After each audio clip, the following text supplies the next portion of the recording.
So hi everyone, I'm here today working on some of that recording work that I talked about last time, getting prepared to first record the piano parts of the three middle movements of the big piece I'm working on. And at that point I was just rehearsing and practicing, and I decided that for these piano parts, you'll notice that my setup's a little different, right? I had my C200 keyboard here, and now that's set aside, and I've got my Studio Logic SL88. And I brought this in to record some of the piano stuff that needs to be done still. And the reason is because of the touch and the behavior of the keyboard. There's a few differences when you're playing organ sounds versus piano sounds. And so if you go to like a real piano, number one, it's a percussive instrument. When you hit the key, a hammer strikes a string, and then that string makes a ping, and then the tone slowly fades away. On an organ, you put down the key, the tone starts, and it stays there until you let go. So it's what we call a sustaining instrument versus a percussive instrument. One of the other key differences is that the piano is velocity, touch sensitive, so if you hit the keys harder, the notes, the hammers hit the strings harder and sound the strings louder. No such thing really happens with an organ pipe. It's pretty much just on or off, and so you hit the key and it is what it is. And so the final distinction is the behavior of the keyboard when you're trying to play a piano sound, even though it's on a virtual instrument here, versus an organ sound. The piano is a weighted touch, meaning that it is the weight of the action that brings the key back up. It's also the weight of the action that you're pushing into to make the instrument sound. On an organ, the keys are a spring-loaded touch, and that's the way the C200 is. And so when you hit the key, you're feeling the resistance of a spring, not the resistance of weight. So for the bigger piece, some of the piano parts were just kind of a single dynamic, and they were just there for rhythmic content, and I did record those using the C200. The piano parts for the three middle movements are much more dominant, and they're much more expressive, and so I really needed a proper piano touch to record these correctly. And so, keeping with my practice of basically having my studio area set up for the task I need to do right then, rather than having a lot of different things going on at once, I set the C200 aside. It's a spring-loaded touch. It's better for organ sounds. In fact, it is an organ, so that's what it does. And I brought in my SL88, which is a full-feature MIDI controller. In both cases, to record the piano parts for this composition, I'm using a virtual instrument software called Piano Tech, and this is a physical modeling process. A lot of virtual pianos you get for recording like this are sample pianos, where they've made recordings of the piano notes at different dynamics, and then that's what you're playing back when you're making music with a MIDI controller like the SL88 here. This uses actually a synthesis process called physical modeling, which I would have to read more about it, but basically it's a very complicated additive digital synthesis that uses a complex algorithm to determine when I hit a key, what that sound should actually be coming from a piano model. In comparing the two, a sample piano versus a physical model piano, I really think this is better. It's more responsive. I think it's more realistic in its tone production, so that's what I've chosen to use here. Now, when it comes to doing the organ parts for this piece, then I do have to use the sample playback system because that's all that's really available. This same company that makes the Piano Tech software came out with a thing called Organ Tech, and I tried it out a little over a year ago, and no, it's not up to par. It's curious to me that they can build such a wonderful physical model piano, but they don't got it on physical model organ, and so the sample playback organ I use for the organ parts is a much better representation of that great pipe organ sound. And I also talked in the last two videos about how I was rereading Stephen Pressfield's book, The War of Art. And I just finished rereading that, and I really liked what he had to say about the non-difference between, say, a maker and an artist. Culturally, we seem to think of the maker as the machinist toiling away in his garage on his milling machine, making the next great gadget that's going to make our lives all easier, right? Very practical. And we seem to think of artists as being, off in a meadow, listening to the birds sing and scribbling in a notebook. And neither of those things is actually really true.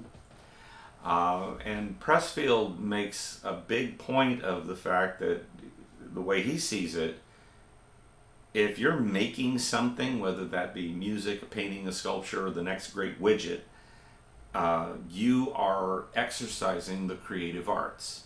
You're using your imagination to try and come up with something new.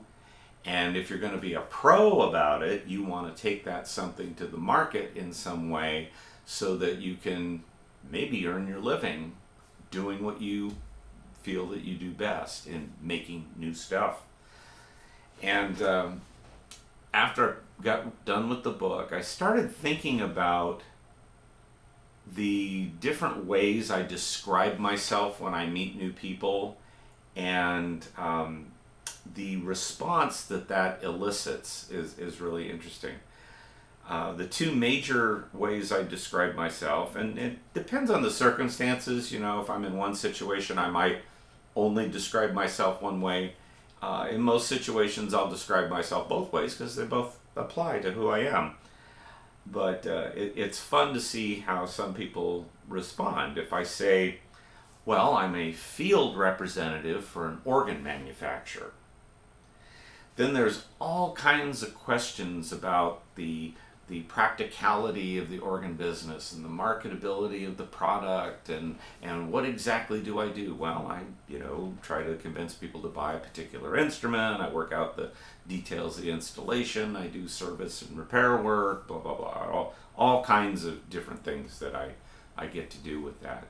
And just the general tone of people responding to me is one of, wow, that's a very practical, sensible thing to do. In different situations, I might describe myself by this. I might say something like, well, I'm a composer and I'm working on a piece for PBS. And that elicits a slightly different response because then the questions all revolve around, well, can you make any money doing that? And is that really worth all the time and effort you have to put into it? And those kinds of questions. And it's very similar to when I was teaching piano and I would have a parent ask me, what is my kid going to do with this? And I, being a little on the snarky side, I usually said something like, well, what are they going to do with t-ball? Not everything we do has to be a money-making venture. There's nothing wrong with being a composer or a widget maker as a hobby. I like playing with model trains. I have no ambition of turning that into some kind of money-making venture. Although there are people who do exactly that. There's manufacturers, there's stores that sell the stuff, there's consultants, there's all kinds of avenues to turn model trains into something.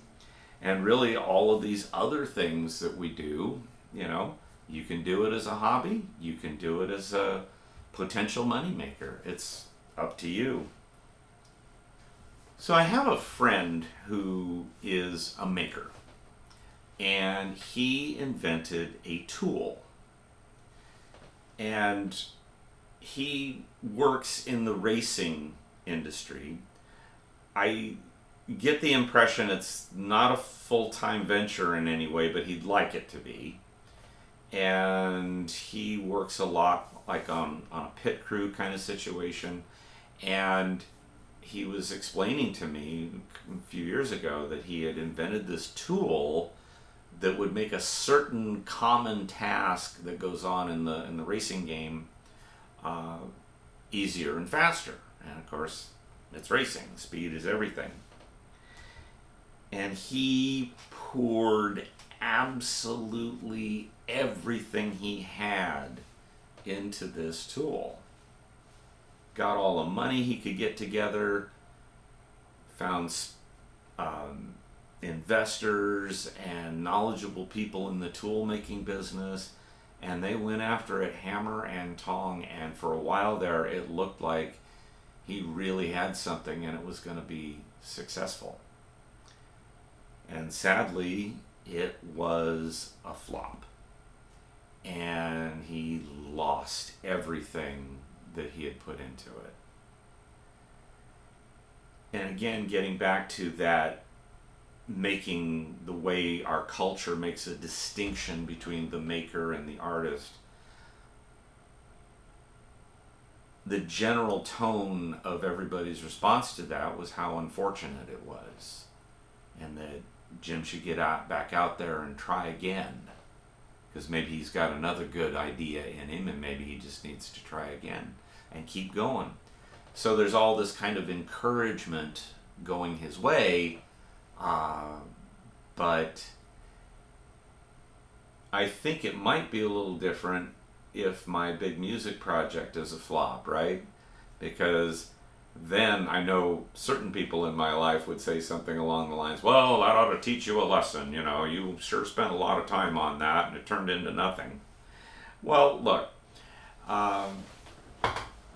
getting back to Pressfield's The War of Art, there's risk involved in all of these things. And if you have that professional mindset and you're wanting to bring something new into the world, you can't expect that everything's going to succeed, and you certainly can't put, as they say, all your eggs in one basket. And so my buddy who invented the tool, he's probably got another tool in his head there somewhere. If this music doesn't do anything or becomes a big success, that's out of my control. I'm going to do it anyway. And I'm not counting on that. That's why I keep my day job and make that number one priority. And in all of this, when we continue with this distinction between the maker and the artist, I think we're forgetting all of the practical art that's around us every day. When you walk into a building, that building isn't just four walls and a roof, right? Most buildings are designed around a certain aesthetic. Clothing. I'm wearing a shirt my wife gave me that has the Cassini space mission on it and has all the important dates and this beautiful image of Cassini around the planet Saturn, and none of that adds to the functionality of this t-shirt. But when was the last time you saw somebody out in public wearing just a plain t-shirt? Most everybody wears a shirt with something on it. And furniture and appliances. When we go buy a couch, we don't just get the comfy couch. We get the one that is comfy and has the features we want and is aesthetically pleasing. Is going to match our room and our color scheme and all of those kinds of things.